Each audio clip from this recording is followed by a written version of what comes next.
evangélicas? Tem.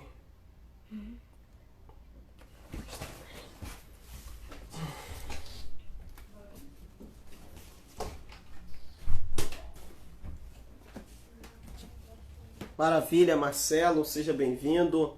Rafael, maravilha, o povo tá entrando. Você que tá entrando aí, vai curtindo a live, enviando pros seus amigos. A gente, mais 10 minutinhos mais aqui de live.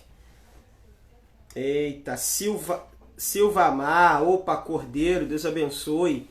Alessandro, J. Santos, Rosângela Leal, Jefferson, Matheus aqui já mandou. Maravilha, o Léo, meu amigo Mauro Fabiano, Cadu, Pastor Gutenberg, Deus abençoe. Maravilha, gente, enquanto o pessoal está chegando aqui, o Pastor Matheus já vai falar aqui. Você que não segue aí o Pastor Matheus, clica aí depois, passa a seguir, Pastor Matheus Soares, homem, é fera, é um amigo, uma pessoa dedicada às escrituras, tem um livro fenomenal, uma enciclopédia, prefaciada por Hernán Dias Lopes e Russell Shedd. Rapaz, fera, fera, fera. Depois você pode adquirir com ele. Eu tô aqui surfando na onda aqui com ele aqui. Tá ok? Tá Então vamos lá, nada. meu bispo. Larga o aço aí, vai. Vamos lá. Tem mais. Eu vou dar mais uns 5 segundinhos. Tem muita gente entrando ainda. Eu estava falando sobre a questão da cultura. Você tem alguma coisa a falar? Perfeito. Então deixa eu responder aqui alguém que me perguntou algo algumas vezes, eu não falei. Aí tu entra na cultura enquanto o povo tá entrando, ok? Vamos lá. O pessoal estava me perguntando a conexão entre Samuel e Corá, tá? São vários textos bíblicos, mas o principal está lá em 1 Crônicas 9, a partir do versículo 17, 18. Lê com calma ali que você vai achar, tá ok? A conexão de Samuel com Corá, ok? 1 Crônicas 9, versículo 17 em diante. Ok. Tá ok? Vamos lá. Eu estava falando sobre a questão da cultura. Orestes, a cultura de um povo tem a ver com as suas leis. Concorda comigo? Perfeito. A cultura de um povo tem a ver com as suas leis. As leis têm a ver com a ética de quem constrói o legislativo. As leis têm a ver com a ética de quem constrói o legislativo. Vou dar um exemplo. A ética americana é protestante. E aí quem lê, por exemplo, Max Weber, Ética Protestante, o Espírito do Capitalismo, consegue assimilar isso, trabalhando um pouco a questão de sociologia. Só para o pessoal ter uma noção. Quem colonizou os Estados Unidos foram os ingleses. Tanto que o início do nome dos Estados Unidos eram as colônias da Nova Inglaterra. Os puritanos, que são conhecidos como os peregrinos, que eram ingleses, que vieram para a região dos Estados Unidos para colonizarem no século XVIII.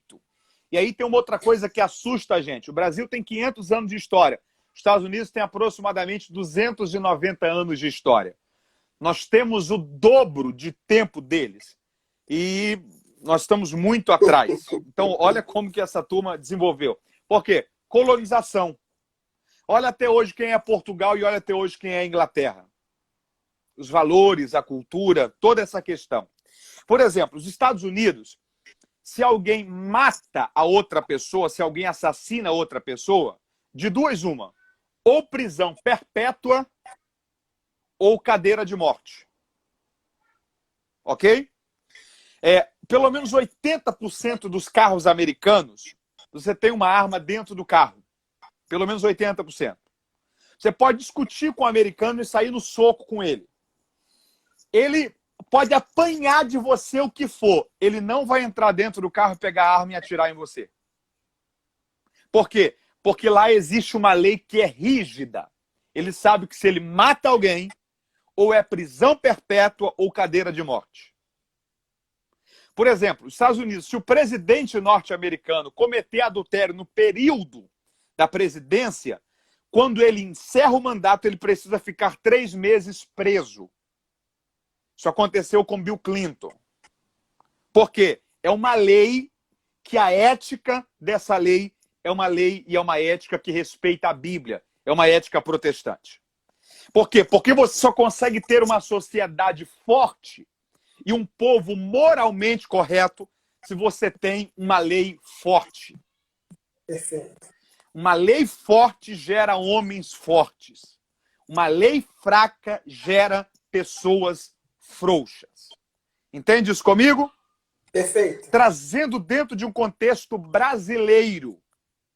Por que que a cultura da impunidade é algo tão presente em nossa nação?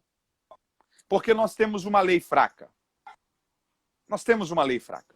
Para o pessoal ter uma noção de como que a lei da gente é fraca, deixa eu dar um exemplo aqui. Se alguém for pego, por exemplo, se alguém cria um animal proibido em casa e um funcionário do IBAMA chega lá, o pessoal ter uma noção como que a lei da gente é, infelizmente. Essa pessoa é presa na hora porque estava criando um animal que não tem autorização para criar. Mas se o proprietário da casa comete a burrice, a loucura de assassinar a pessoa que foi fiscalizar, por não ter sido em flagrante o crime, ele não vai preso. Então olha que loucura. Alguém vai preso por estar criando um animal, mas não vai preso por matar uma outra pessoa se não foi pego em flagrante. Ou seja, para a lei brasileira, um bicho tem mais valor do que um ser humano. Você tem noção do que é isso? Olha como que a nossa lei ela é defasada. Mas qual o problema de a nossa lei ser defasada?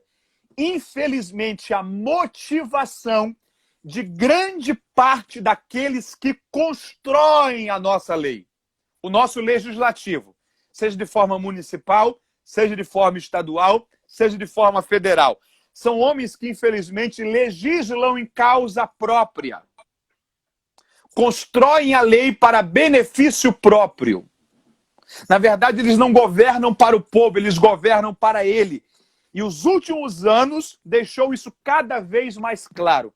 Quantas barbaridades nessa nação que estão sendo permitidas por causa de mudança da lei a favor da criminalidade, da corrupção. Por quê? Porque uma lei fraca gera um povo, uma nação fraca. Concorda comigo? Perfeito. Trabalhando a questão dos judeus, eles têm uma lei? Tem. Quem foi que deu a lei para os judeus? Não precisa nem perguntar. Precisa nem perguntar. Eita. A lei dos judeus foi dada pela principal referência de justiça, tanto que um dos seus nomes é justo. Olha a diferença de uma lei que é construída por homens já pensando na prática do mal e a diferença de uma lei que é construída por um Deus que é justo. E aí eu digo o seguinte, Mateus, você é a favor de nós vivermos a lei judaica hoje? Não, porque nós estamos na graça. Só que eu penso uma coisa, Orestes, pensa comigo. Cristo cumpriu a lei, sim ou não? Perfeito. Sim. Perfeito. Nós precisamos viver a lei, sim ou não? A essência, a justiça da lei, sim. O que a lei dizia? Não matarás. Na graça pode matar? Não. Não. Não. A justiça da lei, dizia? Não adulterarás. Na graça pode adulterar? Não. Paulo diz que a lei é boa. A lei é boa. O que a lei dizia? Não terás outros deuses além de mim. Na graça se pode ter? Não. Não. O que nós temos que entender é o seguinte. Nós não temos a obrigação de viver o cerimonial da lei. E aqui tem uma coisa interessante. A lei não eram só os 10 mandamentos. A lei eram os 10 mandamentos mais as 603 proibições do livro de Levíticos.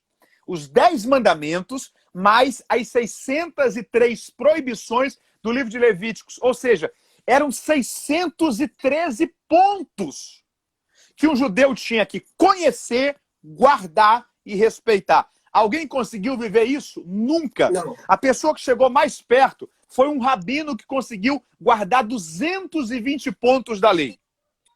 Só que quando Deus deu a lei, Deus sabia que nenhum homem iria conseguir cumprir a lei. Porque a lei é uma postura de vida ideal e moral praticamente impossível de ser alcançada, de ser vivida, de ser cumprida e praticada em sua totalidade, estando nessa matéria. Cristo, sim, cumpriu a lei. Qual é a questão aqui que eu gostaria de falar? Você mencionou a questão, por exemplo, dos chineses. O chinês não vê trabalho, o chinês vê negócio. E foi nisso aí que eu criei o link. Por quê? Porque é uma cultura de um povo, a cultura chinesa. Eu conheço poucos judeus. Só que dificilmente você consegue encontrar um judeu corrupto, devasso, praticante da maldade e da iniquidade. Por quê? Porque ainda que ele não seja um judeu praticante em relação ao judaísmo, ele tem a origem da cultura do seu povo, uma lei que foi dada por Deus. Muito importante, Mateus, aproveitar aqui e abrir um leque nisso aqui, porque quando a gente olha para Samuel, a gente olha para um homem que foi um estandarte de uma vida ilibada, de uma vida regrada, de uma vida honesta. Ele desafiou o povo, de quem eu tomei alguma coisa. Tem gente que o cara tá na igreja, ele acha que quando ele tá na igreja ele tem que ser santo. Aí ele vai pro mundo e diz, não, no mundão pode tudo. Irmão, caráter independe de fé. Caráter é caráter. Tem gente que acha que a salvação tem a ver com você ter uma vida correta. A salvação tem mais a ver com a morte de Cristo e o sangue dele por nós. Agora, o caráter que nós temos que ter como cristão, isso é muito importante, que fomos santos para viver boas obras, mas até você, sem Deus, você tem que ter uma vida correta. Jesus vai elogiar o centurião romano. Os homens elogiam, ele ama a nossa nação, construiu a sinagoga para nós. Cornélio também era um homem íntegro. Então, tem gente que vive uma vida translocada, tô sem Deus, sai fazendo o que quer. Aí depois ele quer, quando volta para a igreja, que Deus vem com uma borracha gigante, tu não deve ninguém, tu tá tranquilo. Como diz aqui no Rio de Janeiro, tô light, tô suave, tô livre, leve e solto. Não, aqui que tu arrumou um monte de coisa. Mas sabe qual é o problema? E aí você mexeu na questão. É a cultura brasileira. Perfeito. A cultura brasileira. E agora que eu vou costurar e vou concluir o raciocínio. Por que nós temos nos judeus uma cultura tão respeitável? Tão respeitável. É porque as leis que eles carregam dentro de si foi uma lei estabelecida pelo próprio Deus. Perfeito. E aí eu vou chegar onde eu queria chegar. Nós precisamos entender, e eu pelo menos tenho pensado isso, e essa tem sido uma das verdades que mais tem estado clara para mim nesse período, que quando Deus dá a lei para os judeus, Deus não dá a lei pensando que os judeus vão conseguir cumprir regras. Porque o problema dos judeus é que os judeus acharam que a lei judaica era uma combinação de faça e não faça. De posso fazer isso e não posso fazer aquilo. De jejum 2 vezes por semana, então eu sou melhor do que o publicano, que é o que aquele fariseu pensava. Qual é a questão aqui que eu tenho pensado nisso daqui? A sensação que eu tenho é que quando Deus dá a lei, Orestes, o que Deus está dizendo é o seguinte, eu estou dando uma lei a vocês, porque essa lei vai impor limites. Esses limites, na verdade, que vão alcançar o objetivo que eu tenho para vocês. E qual é o objetivo que o Senhor tem para nós, Senhor? A construção de uma cultura. Me entende? A chave do raciocínio é essa. Um povo, a cultura de um povo tem a ver com as leis que eles possuem e respeitam. Porque são as leis que nós respeitamos que nos impõem limite e nos moralizam. Quando Deus dá a lei para o povo, o que Deus está dizendo é o seguinte, eu estou dando a lei não para vocês aprenderem a decorar um modo de vida, não. Eu estou querendo criar uma cultura em vocês. E aqui eu vou mencionar duas coisas, pelo menos da lei, para nos ensinar. Primeira coisa, a lei tinha muitas coisas que quando nós olhamos, nós dizemos, não, isso daí é radical demais. Ou se não, isso daí é praticamente impossível de ser cumprido. Por exemplo, primeiro exemplo que eu vou dar 2. Primeiro exemplo. Quando Deus dá a lei para as criações e para as plantações, principalmente para as plantações, era o seguinte, imagine um plantador de milho. que planta milhos, ele tem as fileiras onde estão os pés de milhos, correto? Tem a fileira. Perfeito. E ali estão os pés de milhos um atrás do outro naquela fileira. A lei dizia que a pessoa que ia colhendo os milhos, ela não poderia passar 2 vezes pela mesma fileira. Não podia. E se porventura alguma espiga caísse no chão, ele não poderia pegar essa espiga do chão e colocar no cesto. E ele não poderia colher nos limites do seu território. Orestes, tem muita gente com a gente aqui que é empresário, que é empreendedor. Você imagina o seguinte, o camarada dedicou anos da vida dele trabalhando, plantando, gastou dinheiro para comprar o campo, pagou funcionários para arar a terra, para lançar a semente, esperou o tempo para a semente crescer, desenvolver, os frutos surgirem, crescerem, amadurecerem, e quando esses frutos amadureceram, aí tem alguém que não trabalhou, que não gastou dinheiro, que não plantou, que não colheu, que não esperou nada, que não colocou um centavo, que não contratou funcionário, e ele vai na fila atrás do funcionário que está colhendo, e o que cai no chão, ele olha para o funcionário e fala assim, opa, não pega esse daí não, porque Deus falou para esse daí não pegar. Por quê? Porque o que caía no chão e aquilo que ficava nos pés e os limites, Deus havia dito, não pegue. Por quê? Porque isso daí é destinado para aqueles que não têm condições, para aqueles que não têm emprego, para aqueles que não têm dinheiro, para as viúvas, para aqueles que passam necessidade. Isso está na lei dos judeus.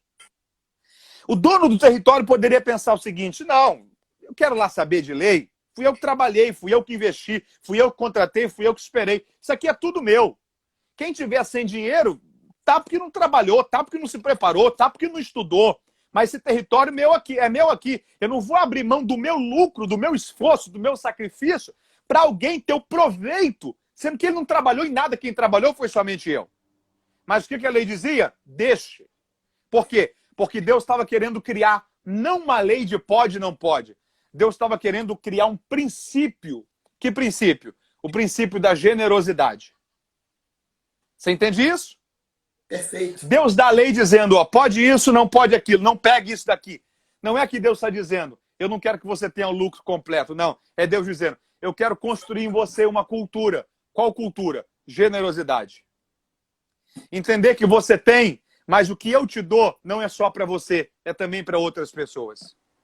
Entender que quanto mais você abençoar alguém, mais você vai estar pronto para ser o receptor e o alvo da minha bênção. E aí você quer ver uma coisa? Boaz só se casou com Ruth, porque Ruth entrou nessa fila para pegar espigas que caíam no chão e que ficavam no pé. Porque ele obedeceu à lei, Deus proporcionou ele a oportunidade onde ele conheceu a pessoa que foi a sua esposa, que construiu família, que teve filhos, que viveu os momentos mais felizes da sua vida. Deus dá uma lei, mas o foco de Deus não é obediência ou não à lei. O foco de Deus é a construção de uma cultura. Compreende isso? Segundo ponto, e aqui eu concluo. Segundo ponto. A lei dizia que tinha que se guardar o sábado. Qual foi a primeira pessoa que guardou o sábado? Adão. Antes de Adão, qual foi a primeira pessoa que guardou o sábado? Não, o próprio Deus, pô. O próprio Deus. Trabalhou 6 dias, no 7º ele fez o quê? Descansou. Havia lei quando Deus descansou, sim ou não? Não. Não. É preciso guardar o sábado hoje, sim ou não? O Não. princípio, só a essência. A questão é a essência do sábado. Nós não precisamos mais guardar o sábado. O problema é que os judeus olharam e pensaram, não, o que Deus quer é que a gente guarde um dia. Eles pensaram que a lei era uma questão de faça isso e não faça aquilo. Deus não deu a lei para o homem fazer uma coisa e não fazer outra. Deus deu a lei para o homem construir uma cultura. Qual era a cultura do sábado? A cultura do sábado era o seguinte, se você só trabalha, se você só luta, se você só se sacrifica, se você só derrama o seu suor, mas não para desfrutar aquilo que é fruto daquilo que você conquistou, a vida não vale a pena para você. Deus foi o primeiro que fez isso. Trabalhei 6 dias. Vi que é bom o que eu fiz. 7º dia ele faz o quê? descansa. Quando Deus dá a lei para o homem, o que Deus está dizendo não é: o que eu quero de você não é que 6 da tarde você se tranque dentro de uma casa de sexta-feira e só saia 6 da tarde do sábado para você ficar trancafiado dentro dessa casa. Não.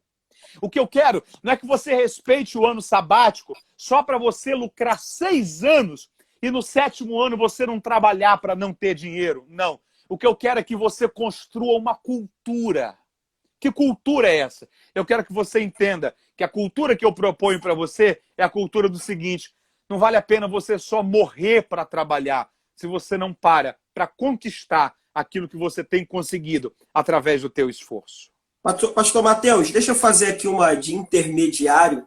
Então, você está dizendo com isso que o propósito da lei, trazendo isso por dias atuais para nós, o propósito da lei, da Bíblia de forma geral, agora a palavra de forma geral, não é apenas que os crentes aprendam, decorem, mas que também os crentes absorvam a forma como Deus pensa e como Deus os criou para viver. É isso que o senhor está falando para nós?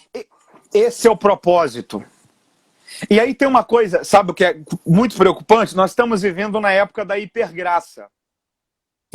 Perigoso. A teologia que está mais em alta hoje não é a teologia reformada, nem a teologia da prosperidade. A turma que está batendo na teologia reformada ou teologia da prosperidade, a principal, o que está sendo mais nocivo hoje para a igreja, e aí eu não estou dizendo que ambas as teologias não têm nada de bom, não. Ambas têm coisas muito boas, mas também tem coisas que eu penso que nós devemos repensar. Tem coisas a serem absorvidas, tem coisas a serem repensadas. Mas a teologia mais nociva para esse tempo hoje é a teologia da hipergraça. É a teologia que diz o seguinte: Cristo já fez tudo, você não precisa fazer nada. É a teologia que diz: você pode ser infiel, Deus vai continuar sendo fiel. Por quê? Por causa da cruz, por causa da graça, por causa do amor de Deus. E isso é mentira? Não.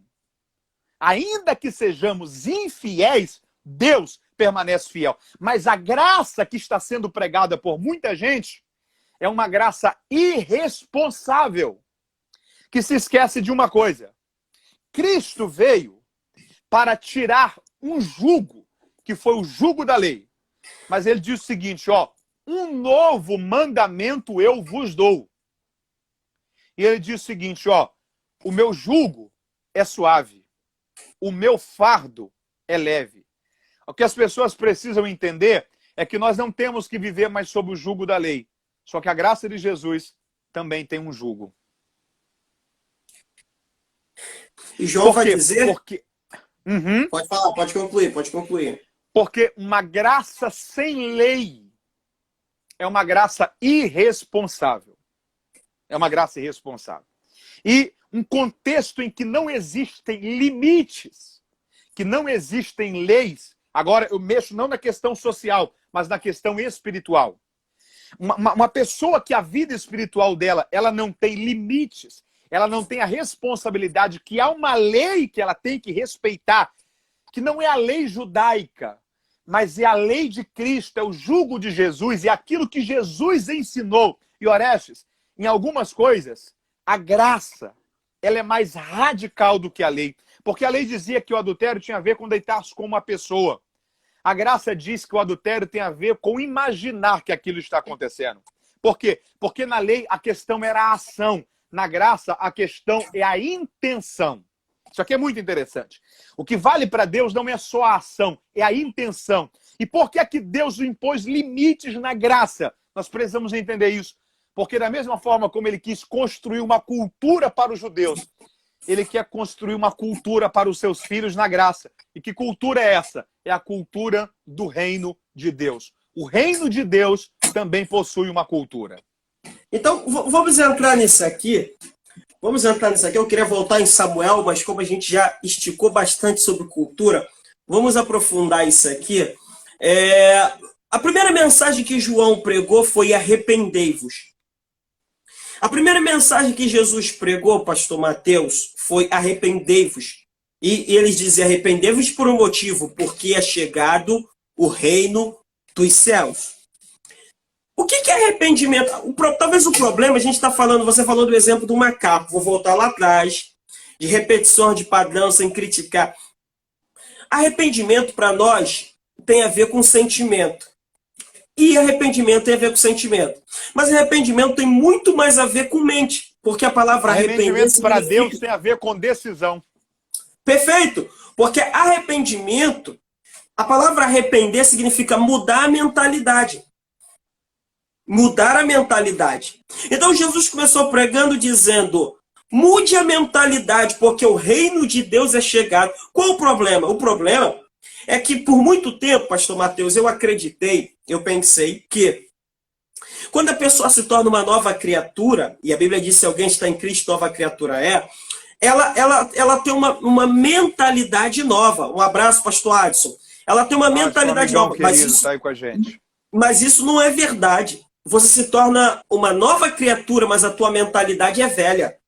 Paulo diz que isso tem que ser uma decisão fruto de um esforço. Romanos 12, rogo-vos, pois, irmãos, pela compaixão de Deus, que apresentei os vossos corpos como sacrifício vivo, santo, agradável a Deus, que é o vosso culto racional. E não vos conformeis com este mundo, mas transformai-vos pela renovação da vossa mente, para que experimenteis qual seja a boa, agradável e perfeita vontade de Deus. Observe, Paulo está dizendo que Deus tem para a nossa vida uma vontade que é boa, agradável e perfeita. Todo mundo quer o que é bom, todo mundo quer o agradável, todo mundo quer o perfeito. Agora a questão é que para eu viver o que é bom, o que é agradável, o que é perfeito, eu preciso ter minha mente renovada. E Paulo está dizendo: transformai-vos pela renovação da vossa mente. Ou seja, eu só sou transformado quando a minha mente é renovada. E olha o verbo, transformai-vos. Olha o verbo, é reflexivo. Não é Deus o responsável, sou eu que sou responsável.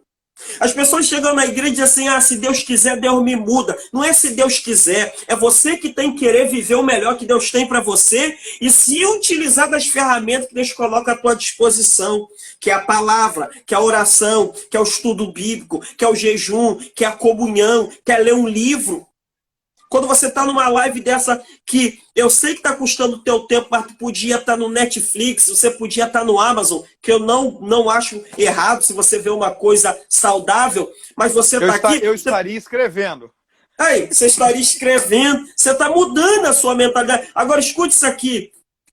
O curioso disso tudo é que Paulo, quando escreve isso, transformai-vos pela renovação da vossa mente, ele está escrevendo isso para quem? Não é para pecador, não é para ímpio, não é para afastado. Ele está escrevendo isso para os crentes de Roma.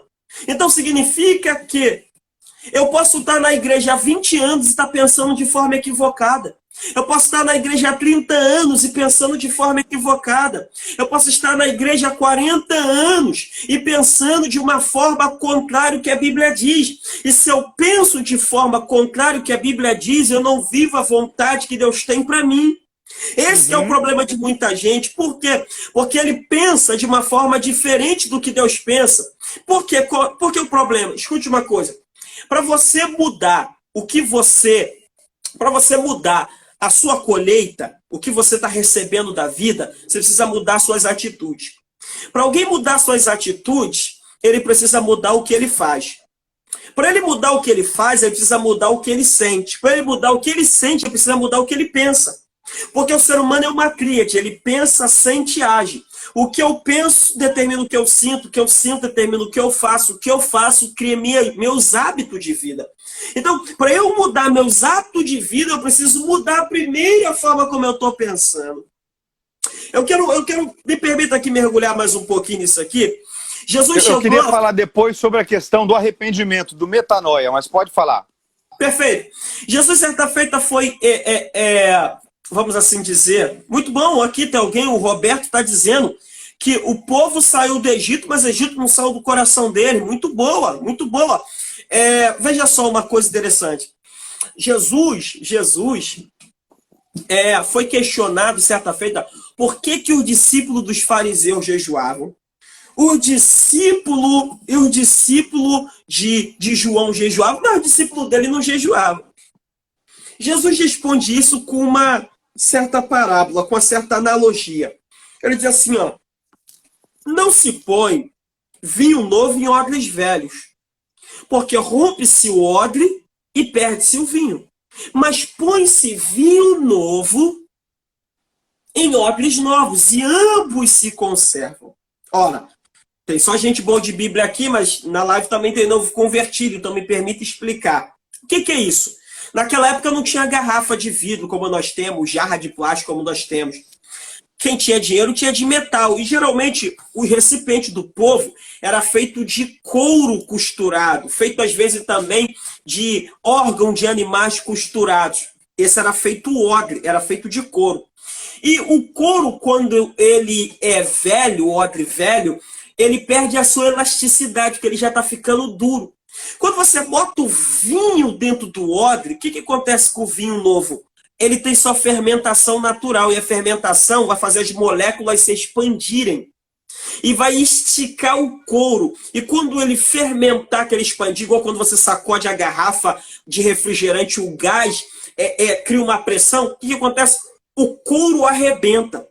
E perde-se o vinho e perde-se o odre. Mas quando se pegava o vinho novo e colocava no odre novo, o vinho fermentava, expandia-se. Mas o couro, como era novo, tinha elasticidade. Então, recebia o vinho, esticava, mas não perdia. Então, o que Jesus está querendo dizer para ele? A cabeça de vocês é velha. Se eu tentar trazer minha teologia nova, minha doutrina nova, meu ensinamento novo para a cabeça de vocês que é nova, eu estrago a cabeça de vocês e vou perder minha palavra. Então eu tenho mensagem nova, revelação nova para quem tem uma mente aberta para receber coisa nova, tem uma elasticidade mental, está aberto. A novidade da palavra de Deus, a revelação do Espírito Santo, é isso que nós precisamos, de uma mente que recebe coisa nova. É isso. A ideia de metanoia é interessante, porque a única exigência para a chegada do reino de Deus foi arrependei-vos, ok? Perfeito. Arrependei-vos porque é chegado o reino de Deus ou o reino dos céus. Arrependimento vem do termo metanoia, que a tradução mais fácil é mudança de mente. Perfeito. Pensar diferente. O governo de Deus é um governo de um reino, correto? Perfeito. Governo de um reino. Um reino tem um rei. Talvez a grande questão que dificulta muitas pessoas a entenderem o que é o reino de Deus passa por aqui. Porque nós não fazemos parte no Brasil de um reino, nós fazemos parte de uma democracia. Isso. Nós temos um presidente, nós não temos um rei. Nós temos uma democracia, nós não temos uma monarquia. Se você chegar para um cidadão britânico e falar para ele o que é um reino, ele vai te explicar porque ele vive em um reino. Ele tem uma rainha. Ele sabe o que é viver num reino. Se você chega para um cidadão brasileiro e pergunta o que é um reino, talvez ele vai ter certas limitações para dizer o que ele pensa, o que ele compreende sobre um reino, porque o modelo governamental, o modelo político do que ele vive é uma república. É democracia. Qual é a grande diferença dentro da questão da ligação homem e superior, homem e soberano? Um reino tem um rei. As leis do reino são indiscutíveis. Um rei não pode ser deposto. Não existe ninguém para competir com o rei. No não existe impeachment para rei. Não. Por quê? Porque não é a vontade humana que prevalece. Uma democracia, não. Gostou, elege. Foi eleito, não gostou, impeachment. Não gostou, vota em outro. Por quê? Porque numa democracia é a vontade humana que prevalece. Numa monarquia é a vontade real que permanece. O Senhor está trazendo o reino dos céus. E a condicional é arrependei-vos. Não a ideia de arrependei-vos, por exemplo, como em Apocalipse 2, na carta em Éfeso, quando o Senhor diz arrepende-te e volte à prática das primeiras obras. Não. Mas na ideia original de arrependimento, que é metanoia. O que Jesus está dizendo é o seguinte, ó, para você entender o reino dos céus, você precisa mudar a sua mentalidade. Por quê? Porque isso aqui interfere em muitas coisas. interfere nas leis do reino, que devem ser respeitadas, e interfere na soberania do reino. Na democracia, o que vale é a palavra humana, é o voto humano. Na monarquia, o que vale é a palavra real. Então, o que o senhor está dizendo é o seguinte: nunca é a sua vontade, sempre é a vontade do rei. E nós iniciamos a live na primeira parte falando sobre a questão da monarquia, a questão da democracia e a questão da teocracia, o governo de Deus e o governo do homem. E nós estamos caminhando para concluir a live também falando sobre a questão do governo de Deus. Porque o reino de Deus é um convite a nós entendermos que não é do nosso jeito, que não é a nossa vontade, que não são os nossos critérios, é sempre o governo de Deus, é sempre a vontade de Deus. Esse reino tem um rei. Aleluia. Meu amigo, caminhando para o final, já eu queria puxar em Samuel e dizer uma coisa que eu achei interessante sobre Samuel. Posso mexer uma coisa? O Roberto mexeu uma coisa interessante. Por exemplo, se a pessoa chega hoje na Inglaterra, ainda que ela se torne um cidadão britânico, ela não vai ser inglês. Ela vai ser um brasileiro com a cidadania britânica. Porque só tem uma forma de você fazer parte do reino, se você nascer no reino. Isso é muito forte. O Senhor chegou para Nicodemos e falou assim, ó, é necessário nascer de novo. Porque os filhos do reino são aqueles que nascem no reino. É muito forte isso. É muito forte. Um abraço ao povo da Inglaterra. Deixa eu puxar uma coisa aqui sobre Samuel para a gente caminhar para o final, já agradecendo Vamos lá. Povo abençoado. Muito forte. Fica aí. Você está com o seu livro aí? Não, não trouxe meu livro. Você está com o teu. Olha só. Pede para alguém pegar o seu livro lá para apresentar para o pessoal também. Pega o livro lá do papai lá. Tô com um diácono aqui, é o Anthony. Coisa boa. Olha só. Meu livro. Pega um lá. Aí, olha só. Escuta isso aqui. Samuel. Uma das coisas interessantes sobre Samuel, que Samuel foi profeta, e a Bíblia sempre quando vai falar do ministério profeta, fala desde Samuel. Então ele é um eixo, E uma coisa interessante é que Samuel, ele não apenas foi um profeta, mas Samuel fez profetas. Samuel foi o fundador da casa de profetas. Então, sabe o que eu vejo? Uma das coisas que fez de Samuel grandioso é o meu filho, o do papai, o meu fé, por quê? Então, o que acontece? Samuel, ele fez sucessão. Ele fez sua sucessão. Fez sua sucessão. Então, ele gerou outros profetas, ele ensinou. Quando a gente vê na Bíblia sobre os filhos dos profetas, isso começou com Samuel. O meu desejo é que nós apenas não sejamos pessoas que amam a palavra, que faz live, que participam, mas pessoas que possamos gerar outras pessoas que amam a palavra, que vivem a palavra. Samuel ensinou outros a profetizar. Pegou pessoas que tinham chamado profético, doutrinou, ensinou, assim que profetiza, fala desse jeito. Paulo vai dizer que todos podem profetizar, mas podem aprender.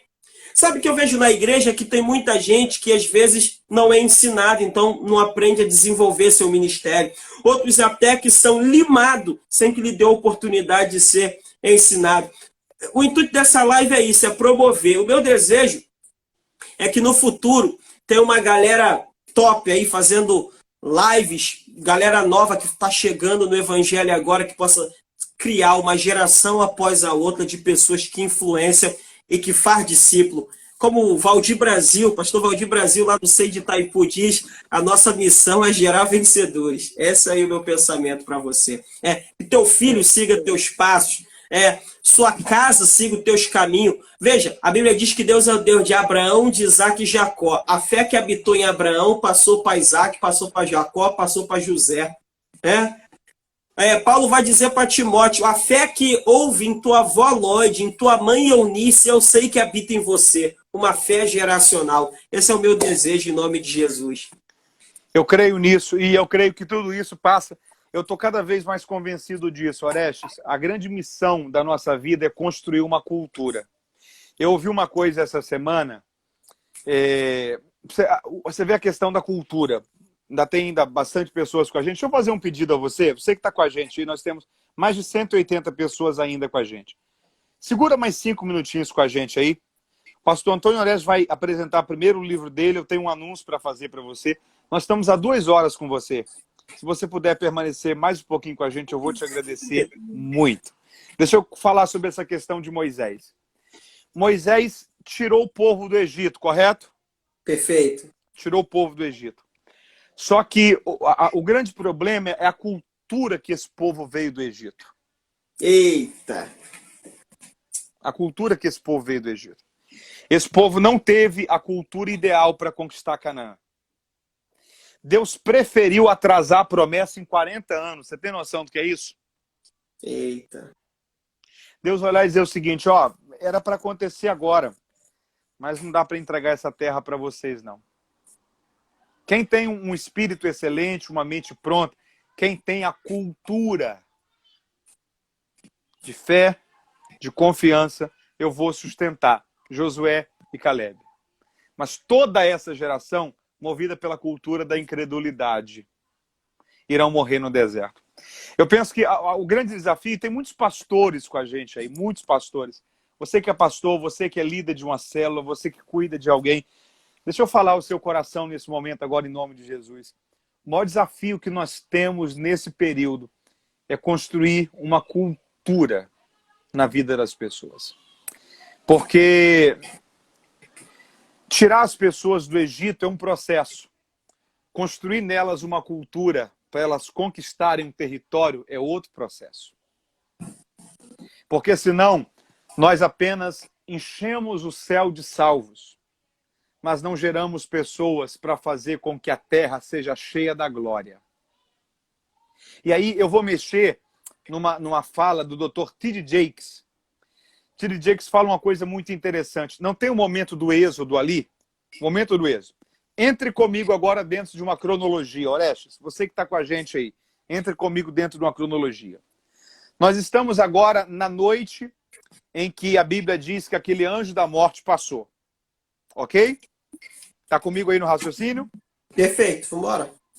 O que tem na porta, nos umbrais das portas dos hebreus? Sangue de um cordeiro. Sangue de um cordeiro. Aquele sangue ali representava o quê? Salvação. Concorda comigo? Perfeito. Aquela família, aqueles primogênitos estavam naquele momento salvos, sim ou não? Sim.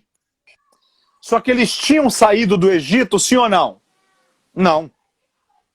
Então, se eles não tinham saído do Egito, eles ainda estavam escravos, sim ou não? Sim. Sim. Concorda comigo? Perfeito. Então, nós estamos numa fração de minutos em que naquela casa as pessoas estão salvas, porém ainda estão escravas. Ok? Perfeito, perfeito. Te dizer que tem uma aplicação sobre isso daqui extraordinária. Há muita gente que está salva. Não é que eles estão indo para o inferno. Eles estão salvos. Mas eles ainda estão escravos de uma cultura ímpia. E quando eu falo de cultura ímpia, eu não estou falando de cigarro, de pecado, de adultério, não. Eu estou falando de hábitos, não hábitos pecaminosos, mas às vezes uma pessoa que ainda é bruta no falar, que ainda tem muitos embaraços, que ainda tem uma tendência muito forte à questão da mentira, que de vez em quando se pega em algum comportamento que ela para e ela fala assim, oh meu Deus, como eu preciso ser livre disso daqui. Mas eu te sirvo, eu vou à tua casa, eu procuro ser fiel ao Senhor. Eu tenho tentado viver uma vida de comunhão e de fidelidade ao Senhor. Mas ela sente que ela está salva, porém, talvez ainda muita coisa que ela sente que ela ainda é escrava daquilo. Concorda com isso? Então eu acho aquilo muito interessante. O povo de Israel naquele momento, naquele período exato, eles estão salvos, porém escravos. E essa questão da escravidão, ela tem a ver muitas das vezes, e aí trazendo não a questão da escravidão do pecado, mas de mentalidade. Orestes, quanta gente que ainda é escrava aqui. Gente que ainda não é liberal, gente que ainda não é generosa, gente que é escrava de uma cultura que ele não consegue desenvolver hábitos saudáveis, tanto na sua vida, na sua saúde, no seu tempo de estudo, enfim. Ele não consegue ser líder de si mesmo, mas ele não consegue ter protagonismo, ele não consegue decidir fazer, ele ainda é escravo de si mesmo, da sua preguiça, do seu comodismo. Tanta gente que tem um potencial gigantesco, mas ainda não conseguiu livrar-se das amarras que o prendem, que o aprisionam, que o engessam. E o grande problema disso é que isso gera um comportamento chamado procrastinação. A pessoa vai só adiando e ela não vai percebendo que a vida vai passando e ela não vai sendo cada vez mais melhor. Não vai. E aí ela vai fazendo no presente uma repetição do passado, ela vai fazendo no futuro uma repetição do presente, ela vai reproduzindo no casamento dela coisas que talvez ela viu no casamento dos pais que não conseguiu se livrar daquilo. Ela vai reproduzindo hábitos talvez de alguém que ela conviveu, porque ela está indo para o inferno? Não. Salva, porém ainda escrava. E esse povo sai. E o que acontece com esse povo no deserto? Esse povo morre. Esse povo morre. Porque ir em direção ao futuro é uma coisa. Ir em direção ao futuro é uma coisa. Conquistar o futuro é outra coisa. E só conquistou o futuro que foi Canaã quem estava pronto, quem desenvolveu uma cultura de vida saudável, quem estava vivendo uma vida que de fato foi agradável a Deus para confiar aquele território. E aqui eu volto a uma frase que eu terminei a primeira live. Deus não confia coisas grandes nas mãos de quem tem uma visão pequena. Nós precisamos melhorar. Nós precisamos ler mais, estudar mais, aperfeiçoar mais. O Mateus de hoje tem que ser melhor do que o Mateus de ontem. O Mateus de amanhã tem que ser melhor do que o Mateus de hoje.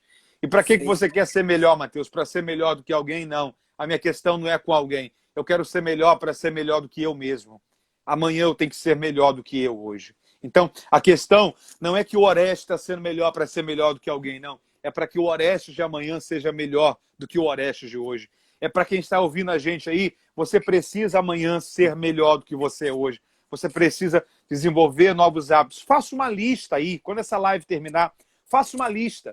Em quais áreas que você tem talvez falhado, em quais áreas que você tem que melhorar, quais hábitos que você sabe que você precisa desenvolver para a sua saúde, para as suas emoções, para o seu casamento, para a sua criação de filhos, para a sua vida espiritual, para o seu tempo de leitura. Faça uma lista, comece a orar e a pedir, Deus, me ajude. Eu não quero ser escravo de mim mesmo. Eu quero ser salvo e livre. Eu não quero só estar na direção certa, que é a direção de Canaã. Eu quero fazer parte de quem vai conquistar Canaã. Eu quero ter uma cultura do reino de Deus na minha vida.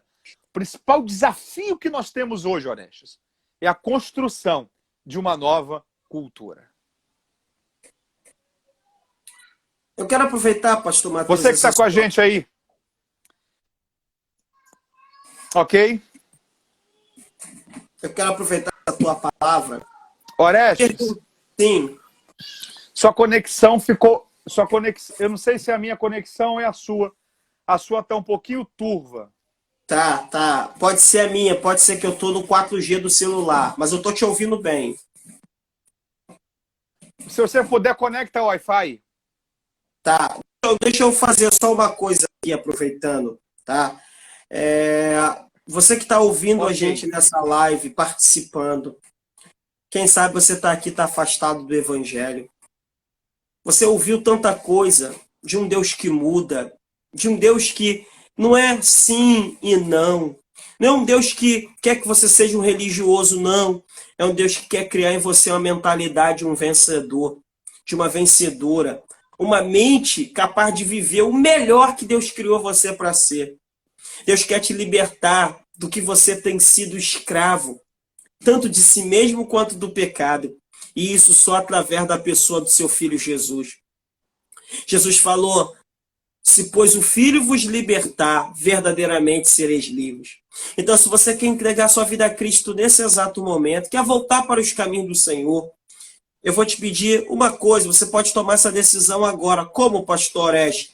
Você começa a falar com Deus, abrir seu coração aí, dizendo, Deus, eu estou retornando para o Senhor, eu me arrependo dos meus pecados, eu quero viver com Cristo, eu quero viver essa vida, esse potencial que eu nasci para viver e não tenho vivido. Então, o que eu quero que você faça agora? Você que tomou essa decisão comigo, você vai mandar uma mensagem no direct, ou para mim ou para o pastor Mateus, porque no comentário aqui a gente vai perder depois. Então nós vamos entrar em contato com você depois. Manda uma mensagem no direct, voltando para Cristo. Talvez você nunca teve encontro real com Deus, você pode ter através do seu filho Jesus hoje. Entregue a sua vida a Ele. Volte para Ele. Ei, um dia você vai estar diante de Deus e você não vai poder dar desculpa para Deus. Você está tendo uma oportunidade ímpar. Quanta gente no meio dessa pandemia gostaria de ter e não está tendo mais? Então entregue seu caminho a Ele em nome de Jesus. Amém? Amém. Faça isso, Amém. por favor. Segura com a gente um pouquinho, você que está aí. É um pedido meu, um pedido do pastor Antônio Orestes. Se você pode, segure um pouco com a gente. Pastor Antônio Orestes, fale um pouco do seu livro. Gente, um dos assuntos da Bíblia que mais chama a minha atenção, desde a minha adolescência, é fé. E eu decidi escrever um pequeno livro, mais grande no conteúdo, sobre fé. O assunto é fé por quê? Uma coisa que sempre me intrigou é, por que eu preciso de fé? Por que sem fé Deus não me responde? O que tem o poder de roubar a minha fé? O que gera a fé? Eu aprendi que você pode, às vezes, crer e mesmo assim Deus não te atender. Por quê? Porque a tua fé agrada a Deus, mas não manipula. E como você vai entender tudo isso? Então, é um pequeno livro sobre fé, tá ok? Fácil a leitura para você ler, fácil para você ler. Você pode mandar uma mensagem para mim também em vez de direct, vou botar um número aqui, você vai mandar mensagem, eu vou te responder nesse número, ok? É o número para isso, 965687522, tá aí. Código você vai 21. O código é 21, tá? Faz um print aí da tela, faz um print da tela. Perfeito, faz o print aí para você anotar, tá? E você pode adquirir, eu tenho certeza que vai te abençoar, em nome de Jesus. Envio para qualquer lugar do Brasil para você. Pode adquirir por cartão? Pode, a gente facilita. Então, se você quiser adquirir por cartão, por boleto, assim que terminar essa live, envie uma mensagem para o pastor Antônio Orestes, adquira um livro desse, vai abençoar muito você, a sua casa, a sua família. Nós precisamos cada vez mais fundamentar a nossa fé em Cristo, uma fé bíblica, uma fé que nos vai levar a viver resultados extraordinários. Depois que você adquirir o livro do pastor Antônio Orestes, se você ainda não sabe dessa informação, eu gostaria só de lhe dar uma boa notícia. Eu tenho certeza que se você permaneceu com a gente nessa live, é porque você tem o desejo de entender mais a Bíblia, de estudar mais a palavra do Senhor e de compreender mais a palavra de Deus. Eu quero também ter a alegria de compartilhar com você esse livro aqui, que é uma enciclopédia sobre a vida dos personagens bíblicos. É um livro que eu levei mais de 7 anos escrevendo ele, são quase 500 páginas, é uma obra de pesquisa, é uma obra para você carregar com você por toda a sua vida. Mateus, é um livro que eu leio da página 1 até a última? Não. Em que momento que eu leio esse livro? Sabe aqueles momentos que você está lendo a Bíblia e você tem uma dúvida sobre um lugar da Bíblia, curiosidade sobre a vida de um personagem bíblico, detalhes sobre uma questão cronológica acerca da Bíblia, de um personagem e de outro, e você sente falta de um livro que te ajude a tirar aquela dúvida? Pois bem, esse aqui é o livro que você vai usar nesse momento. Como eu te disse, eu levei mais de 7 anos escrevendo esse livro, e o desejo de escrever esse livro nasceu quando eu percebi algo que eu tenho certeza que você também já percebeu. Todas as vezes que eu ia estudar sobre um personagem da Bíblia, eu tinha que, às vezes, fazer uma longa pesquisa em 10, 15, 20, até 30 livros diferentes, como comentários bíblicos, dicionários bíblicos, enciclopédias bíblicas. E aí, depois disso, eu tinha um outro trabalho, que é juntar todas aquelas informações e montar esse quebra-cabeça, para tentar entender quem foi aquele personagem, a época em que ele viveu, o contexto cultural daquela época. Então, foi diante disso que nasceu o desejo de escrever um livro que pudesse reunir em um único volume o máximo de informações disponíveis sobre os personagens da Bíblia. Deixa eu lhe falar uma coisa diferenciada desse livro, dos outros livros sobre personagens bíblicos que você pode adquirir. Esse livro é um livro que vai facilitar tanto o seu tempo de pesquisa, porque você tem essas informações concentradas em um único volume, e também vai facilitar as suas aplicações. Eu penso que vocês perceberam que sempre quando eu, pastor Antônio Oreste, pastor Renan de Mello, pastor Bruno Fernandes, estamos em lives falando sobre personagens bíblicos, existem as lições extraídas da vida desses personagens que nós apresentamos. Isso facilita o seu entendimento, isso te ajuda a entender o personagem bíblico de uma forma melhor, mais didática. Isso te dá argumentação para você entender mais, para você preparar uma aula, preparar uma mensagem. Então, é esse o propósito desse livro. Não é só te passar informação, mas é te dar aplicações e explicações que vão facilitar o seu tempo de preparo e elaboração de mensagens e estudos. Se você é um estudante da Bíblia, se você tem um desejo de entender e conhecer mais a palavra de Deus de uma forma prática, simples e aplicativa, que você possa não saber a história de Davi, mas entender quais são as lições que você pode usar na sua vida, aprendendo com os erros e com os acertos de Davi, por exemplo, esse é um livro que vai te servir muito. Tanto personagens masculinos, como também personagens femininos. Então imagina que você é mulher e de vez em quando tem que preparar uma palavra para um chá de mulheres, um congresso de mulheres sobre Ana, Sara, Esther, Rebeca. Você vem aqui e você tem essa personagem sendo explicada a vida dela. Às vezes 15, 20 páginas explicando a vida de um único personagem da Bíblia. Eu tive a alegria de ter a revisão desse livro pelo reverendo Hernandes Dias Lopes, e o prefácio dessa obra foi pelo saudoso Dr. Russell Shedd.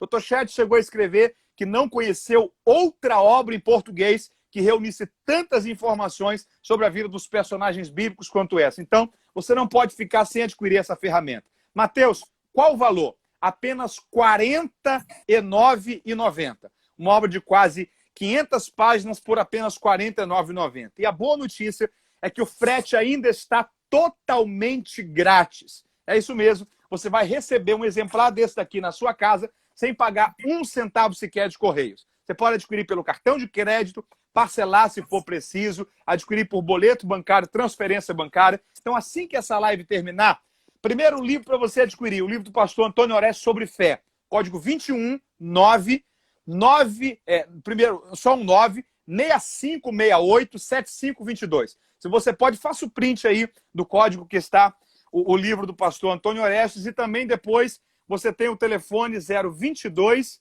99955 8919. Repete aí, Mateus. 022 99955 8919. Um telefone de WhatsApp. Assim que terminar essa live, eu mesmo vou responder você nesse número e te passar todo o procedimento para você adquirir uma enciclopédia dessa, chegando com frete totalmente grátis em sua residência. Tem um amigo muito querido que está com a gente aí, pastor Jackson Antônio. Meu Deus. Pastor Jackson é uma das pessoas que mais me inspiram. Se Deus me conceder a graça de um dia chegar a ser 50% do que o pastor Jackson tem sido para o nosso tempo, eu vou ficar muito feliz. Através da sua vida, da sua liderança, do seu carisma, da unção de Deus que está sobre você. Meu amigo, muito obrigado. É sempre uma alegria, uma honra falar com o senhor e saber que o senhor está na live aqui. Me honra muito, me deixa muito feliz. Certamente o senhor conhece também o pastor Antônio Orestes, que é um príncipe de Deus, pastor auxiliar da Devec Sede com o pastor Silas Malafaia. Obrigado pelo seu carinho. Aí já são, deixa eu ver que horas são aqui agora. São 11h12, lá já são 3h12 da manhã. Obrigado. Eita, Deus abençoe, obrigado mesmo, é uma honra para a gente. Lhe amamos muito, o senhor, a pastora Kemi, toda a catedral. Parabéns por tanta excelência. Sua vida é uma inspiração para todos nós. Muito obrigado pelo carinho e a bênção que o senhor é para o nosso tempo, para as nossas vidas. Orestes, meu mano, muito obrigado. Deus te abençoe, abençoe sua casa. Eu só tenho que agradecer. Boa. Maravilha. Obrigado a todos que estiveram conosco. Obrigado, pastor aí. Jacques, os amigos aqui. Que sempre nos honra muito. Obrigado por 20 quase segundos, 2 irmão. horas que vocês permaneceram com a gente. Muito obrigado, uma boa noite a todos. Até uma próxima. Um abraço. Tchau, tchau, gente. Obrigado por tudo. Obrigado, mano. Deus abençoe. Amém. Um abração. Eu que te agradeço. Olha a benção aí. Deus te abençoe. Boa noite a todos. É isso aí.